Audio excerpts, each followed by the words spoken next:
Good morning, students. Today I am going to teach you in this second part the tree. It has been composed by Keki and Daruwala.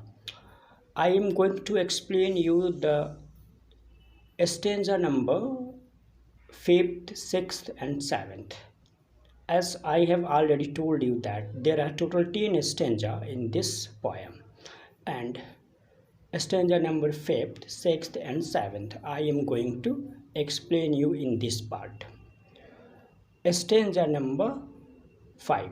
We saw it grow, it saw us grow, from half shorts into pants. We ran around and climbed it, we shook its root and branch. Now, difficult words of this stanza.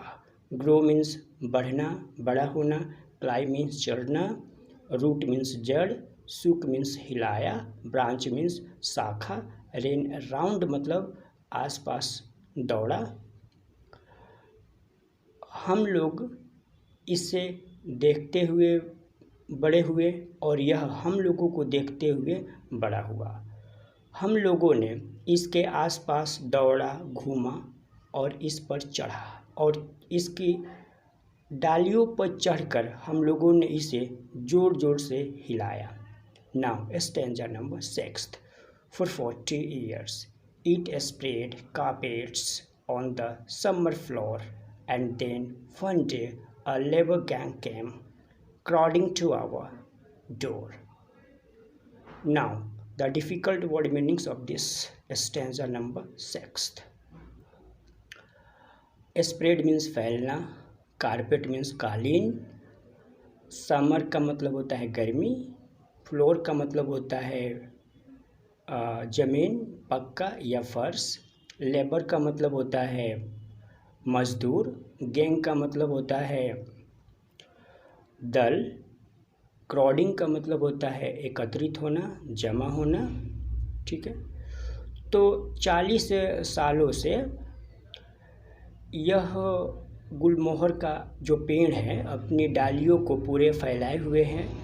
इसके डालियों के जो पत्ते हैं, जो फूल हैं, पूर्ण रूप से खिले हुए हैं और इस गुलमोहर पेड़ के ऊपर लगे हुए लाल जो फूल है बिल्कुल एकदम एक कालीन की तरह फैले हुए हैं।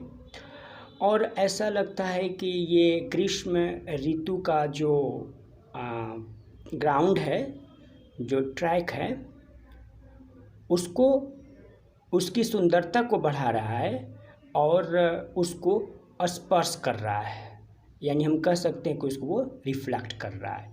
And then one day a labour gang came crowding to our door, और तब एक दिन मज़दूरों का एक दल आया हमारे दरवाजे पर। ठीक है, now stanza number 7. The track had to be widened. The tree had to come down, seeing us shocked. Their sheepish eyes never left the ground. Trek means Jamin. Now I am going to give the difficult meanings of this stanza number 7 in Hindi.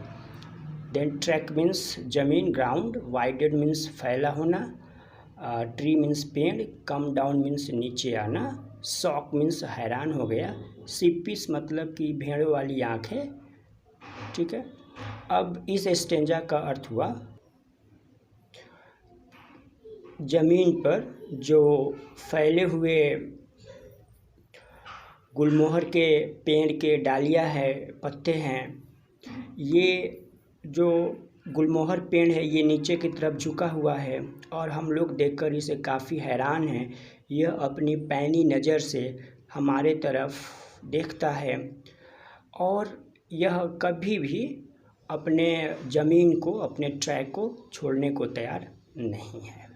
तो ये stanza number 5th, 6th और 7th का जो explanation था, व्याख्या था, मैंने आप सबको बता दिया हिंदी और अंग्रेज़ी दोनों में। उम्मीद है आपको समझ में आ गया होगा। Thank you and have a good day. Take care of yourself.